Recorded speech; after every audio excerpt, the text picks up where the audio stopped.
Welcome to the Fearless Floyd Show. We'll begin in 2 minutes.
Okay, so if we fail to express our trust, the court will do it for us. They'll be the creditors or the loan officers, and they will construe the trust in their favor, which puts you as the debtor-creditor relationship. So guys, every time we sign documents, we need to be careful how we sign them. And if we are literally identifying ourselves as the grantor or the beneficiary, or even the trustee or the authorized signature in the trust. So this is important because if we don't do that, they're going to construe the trust for us, and we're always going to be in a debtor-creditor relationship.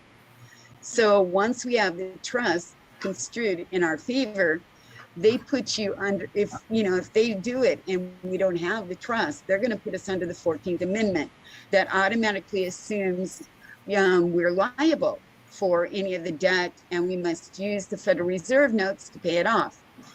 We don't have a remedy that allows us to correct these problems. Or no, we do have a remedy that allows us to correct these problems. Sorry about that.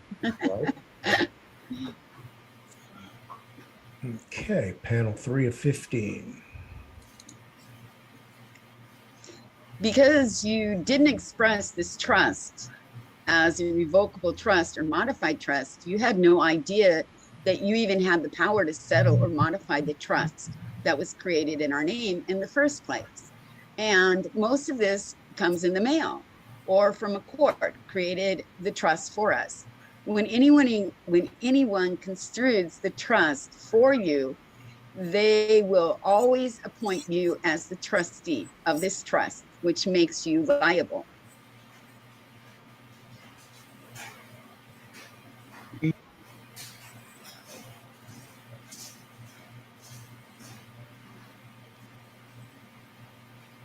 What's up with this microphone stuff? That just started.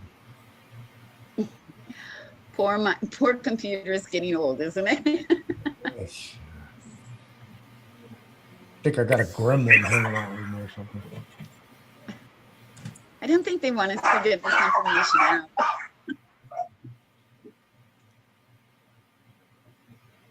All right. So it stands right now. The trust was created for you because you didn't do it yourself. They have taken over the executor of the trust, named you the grantor and the trustee of your own trust. They've also claimed that they are the beneficiaries of your trust. When filing a notice of intent with a court, you are correcting these records. You are standing up as the grantor of the trust and telling the court who is the trustees and the beneficiaries of the trust. So you see, because we're the settlor, we're the grantor, we have the power to modify and fix these trusts, because we didn't really accept the trustship or the trustee of the trust. They just assigned it to us and expected us just to accept it willingly. Yep. Absolutely. And that's why FDR created the Social Security, was because people couldn't save their money, which was shown during the Great Depression. Absolutely. And panel 7. So number 1, you're a grantor and you're a trustee. Or number 2, you can be a grantor or a beneficiary. You can never be the grantor, trustee, and beneficiary all at once. So we're correcting our titles, guys. What do you want to be? A grantor and a trustee, or a grantor and a beneficiary? Well, to me, we have a lot of options being both. Okay, we do have a lot of options on our side as a trustee to disperse the funds, or we do have a lot of options as a beneficiary. Since the trust was created for the grantor, because the grantor signed the paperwork, they assumed that we were the trustee of the trust and assumed that they were the beneficiary of the trust right away, because they took over the executor's office. So now it's up to us to set the record straight. We're going to need to send a notice of intent to let the court, bank, or even loan company know that we understand who we are and what our position is inside this trust. Right. Okay, number 8.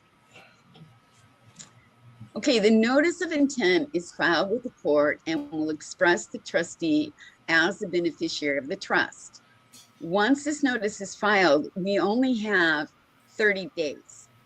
And the reason we only have that, it's a temporary notice. It's just an expression. So we must follow up with the second notice and file the second notice with the court, and it has to be attached with this case.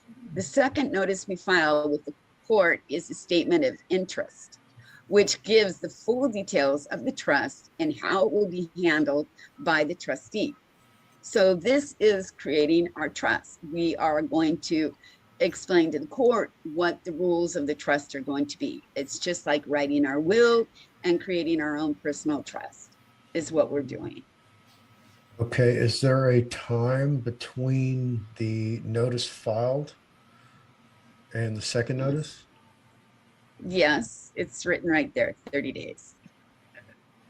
Okay, once this notice is filed, it is valid for 30 days. We must follow up with a second notice. So once that expiration of the 30 days elapses, then well, yeah, I would do it a little bit before it expires in 30 days. I would do it probably within, 20 to 25 days. I would get the paperwork in and done. Right. If it was me, it's a lot safer. Yeah, we'll get through that, but I just kind of want to answer that question before it got asked. Well, I mean, it's a valid question. I would understand it, so might as well address it while I spotted it. But yeah, okay. Okay, sounds good. Uh-huh.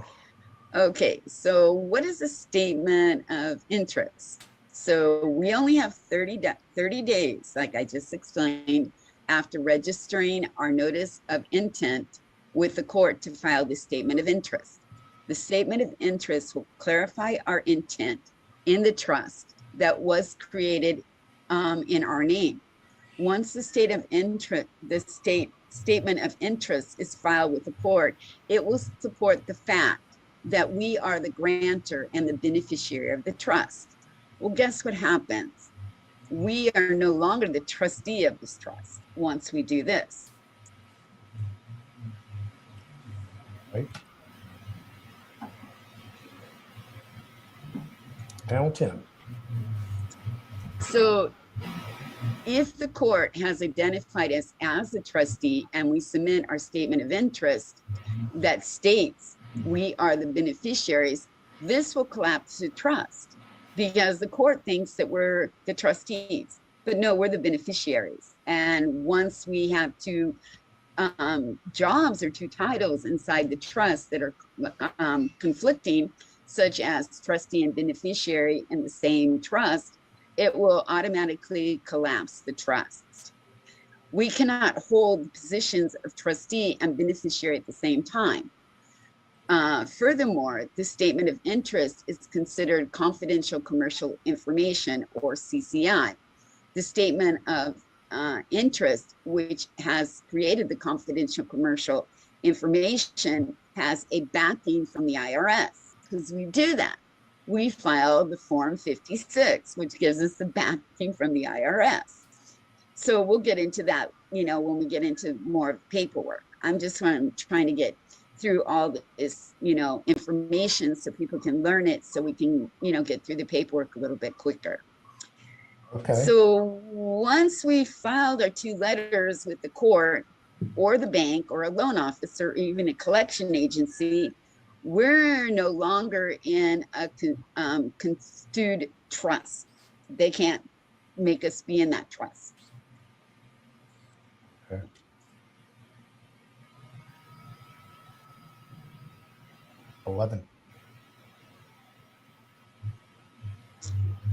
Okay, what is a transfer? Okay, we're going to learn what a transfer is. We have learned about authorized representatives, which have two functions. Remember, I was talking about that a couple times ago when I was saying our signature. I think it was in the second video we were talking about signatures and being an authorized representative. Okay, well, as an authorized representative, you get to sign the documents as authorized representative, and also you're a co-trustee. So what is transfer? Under UCC 3-200, the word transfer is really a negotiable or it is a negotiation or a negotiable instrument by assignment, endorsement, or delivery by the bearer or the operation of law. Where under trust law, the word transfer is one of the means of forming a trust. Oh, so it's a key phrase right there. Yeah. Absolutely. All right. Panel 12. So the two letters or notices that we file with the court will give us a remedy in our court cases. What we have just done filing these notices with the court is we have qualified our signature as the grantor because we sign it as grantor. We also have named ourselves as the beneficiary because we're the grantor, and we have appointed the judge as a trustee. I like also appointing the district attorney as the trustee too in my cases, if I ever had one, because number one, it's always a district attorney who creates these cases and brings them to court in the first place. So literally, if we make the judge and the district attorney, both of them as the trustees of the trust, which we can, then we're killing two birds with one stone. Neither one of them will get away scot-free. So this is my theory on this. Okay, you guys can do what you want. You can name whoever you want as the trustees. Okay, remember, we're the grantor and the trustees, the grantor and the trustee, and the judge was the beneficiary. So what have we just done? We've also collapsed the court case because now the judge had us as the grantor and trustee, and he had himself as the executor and the beneficiary. So what we did is we just turned the whole thing around on him. We said, no, we're the grantor and we're the beneficiary. And you are not the executor because we had to grant this with our signature. You are the trustee. So he cannot literally hold beneficiary and trustee at the same time. So we basically have just, turned the paperwork around on these people, and we're going to close the court case or collapse the court case. We will settle it, because we do it in honor, but we're not going to settle it as the trustees or end up in jail as the trustees, as a trustee of the jail system, because they put us there. So we're going to turn this around on them. And you mean trustee in a literal and figuratively. Yes. So when when you're in jail, what are you? Are you a trustee? Yes, you're a trustee. Yeah, They just moved your trustee. title from one place to the other so they can continue to tap into the funds. Right? Yeah. In Texas, you're either a SAT 2, a 3, or a 4. They don't have ones anymore. Ones were unsupervised. They just go wherever they want on their horse or whatever that looked like. Yeah, in their truck. And they don't do that anymore. Trustees. Yeah, they're trying to get to the trustee camp. I don't know if I want to go to that camp. That's outside the fence. Oh, okay. Yeah, you We got want to go to the other trustee camp in the private, not in the public. yeah, right. Yeah. That camp. With a K. All right, here we go. Panel 13. So we had just destroyed the trust the court created for us in our name. We have taken the trust, expressed our interest in the trust, assigned the beneficiary and the trustee to the trust. The notice of intent was filed with the court, which gave notification to the judge. We were taking control of our trust. We know who we are. We're standing up, guys. We are old enough now. We're no longer babies or infants or, whatever they want to call us, uneducated, stupid, dummies, whatever they want to say. We're no longer this because we know who we are.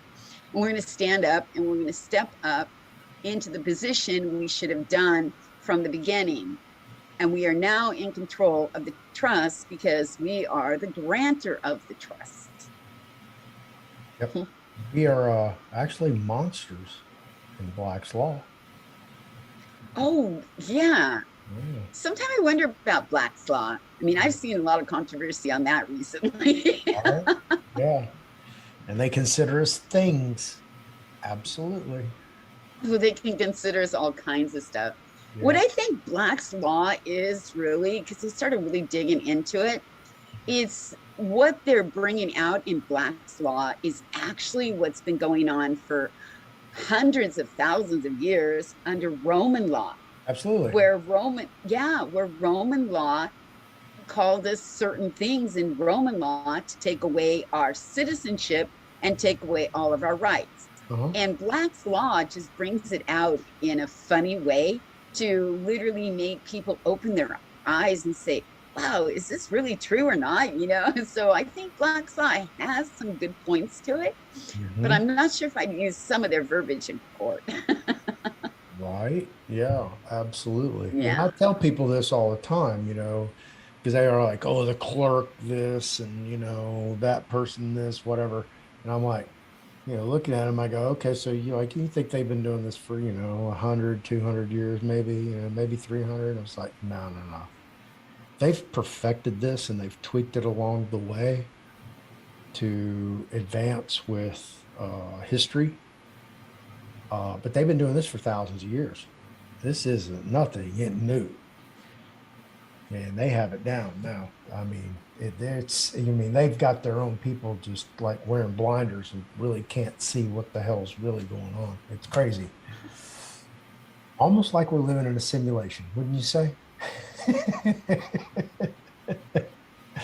14. I guess I lost her. I did. I lost Ann. Ann, where'd you go? We'll have to go. Let's go looking lost and found for Ann. Serious. Okay.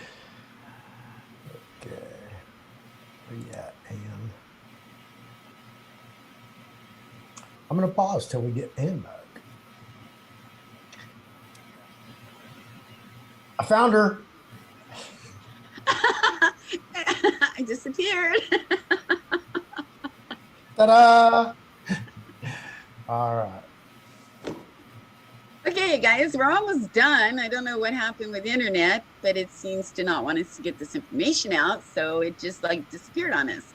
So anyhow, the trust was created for us, and we did give the court our, our information, or we gave even the loan company permission to create these trusts by the way we sign these documents. We are the grantor of the express trust. They do express it for us, and it's just up to us to open our eyes and realize what we're signing. And nobody wants to read these documents because they're, 70, 80, 90 pages of minuscule, writing on these papers, it's just like ridiculous. But we do, and we should say, okay, before I sign this, I'm taking it home for 24 hours and I am going to go over it and read it and, make my corrections for what I don't like. So we should really start doing that. So we do not have to be notified of the trust that was created in our name and that we have been named the trustee of, because it states so in the law. Even when we create our trust, we don't have to tell the court that they're the trustees, but we should, because we want to get out of this trust. We don't want to be the beneficiary and the trustee at the same time. And we don't want them the beneficiary. Yes, we don't want the liablest position. Exactly.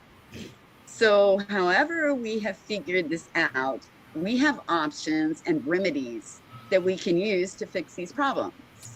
This is what's wonderful. Right. Okay. Last panel. This is it. 15 of 15. So one of our remedies in a court case will be the court case entails us filing a separate letter with the court. So we're going to be filing these letters. We must express our interest in the trust. That's our notice of intent. We need to let the court know we understand there's a trust in our name. Okay, we will still need to follow the correct procedures in setting up the trust to fulfill the requirements for the court or any other loan officer, bank, or credit company we have signed documents with. So whatever we're talking about here in court cases applies across the board.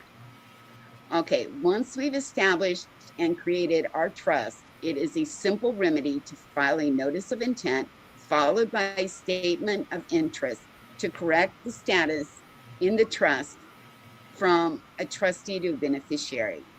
We will be collapsing these trusts, and we can only hold 2 positions in the trust at a time. We cannot hold all 3. So these letters that we're doing is literally collapsing the trust, because we are saying, hey, look, you made us a trustee. No, we don't want to be a trustee. We want to be a beneficiary. So we can't be both. So we get to choose who we want to be. Right. Yep. Exactly. Anybody have any questions?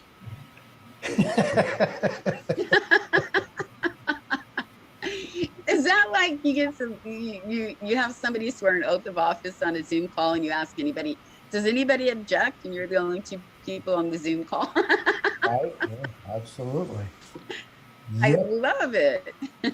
Okay. I told everybody already that there's 7 PowerPoint presentations.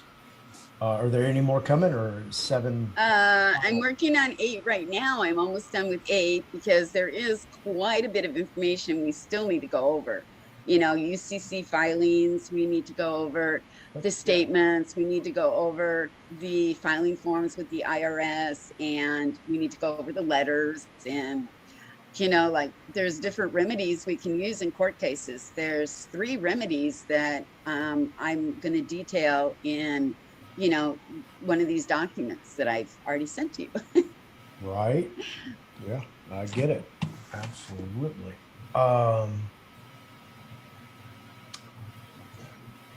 Yeah. Are you in a hurry? I have about a half an hour. A half an hour? Okay. Then I got to go cook dinner. Let me, I think the next one is only 15 pages too. okay. Look at number 5. I think number 5 is only maybe 15 or 18. I haven't even had a chance And I think, to look at them yet. oh, yeah. I sent you the new ones because I revised them. I sent, they're at the bottom, yeah.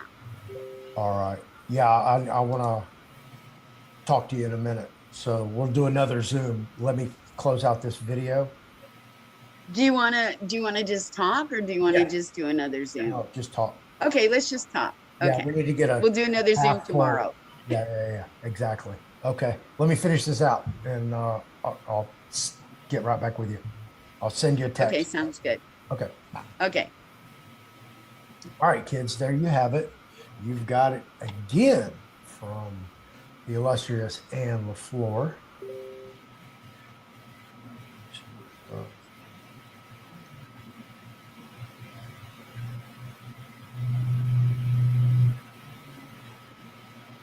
In there. Jeez. Bye, Anne. She disappeared again. Anyway. Thank you, Anne, again for coming on. Unbelievable. This presentation that we are doing, multi-part, already on 8, and looks like this could be a very lengthy video tutorial. Let me right place on here. Yes, I am. So I'm going to introduce you guys to something. Oh, back over there. All right. This is my website, fearlessfloydshow.com.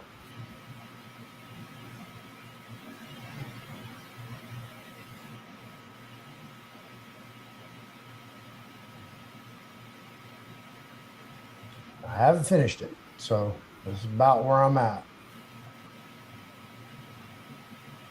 Oh, run out of time. Oh, I shouldn't upgrade. I'm signed into the wrong account. That's cool. I'll be done. Okay. This is the events page, kids, and this is where we're going to start doing classes.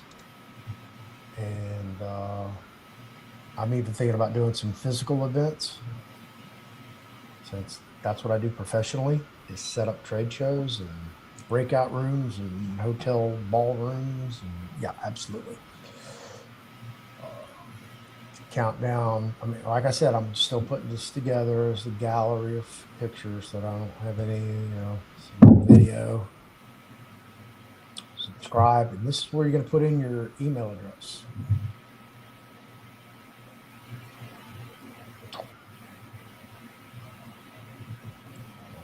Reliability.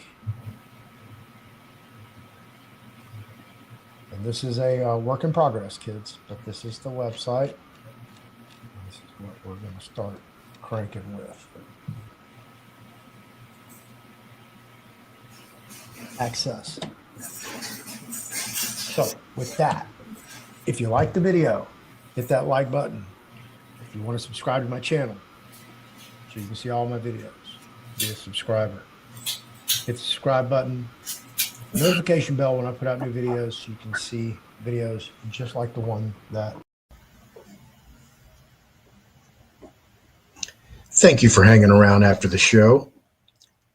I want to present to you Tailor Made Trust, featuring Anne LeFlore's Trust Series, available at tailormadetrust.com as well as the fearlessfloydshow.com store. Here are a handful of the available trusts that can be built, custom tailored to your needs and desires. 25 different trusts, plus the DNA trust addendum.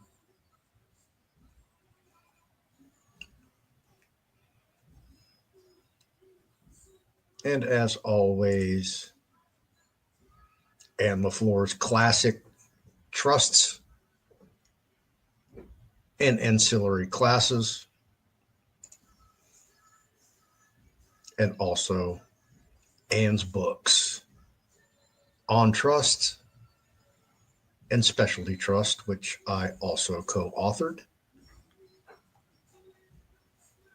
If you'd like to get a class, a book, or have a trust custom built for you, always available at the fearlessfloydshow.com store.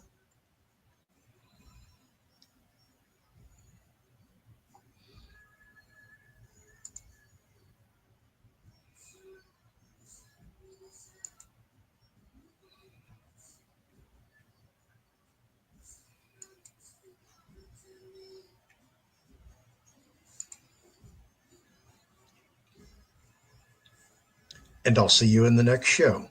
Thank you for watching and have an awesome day.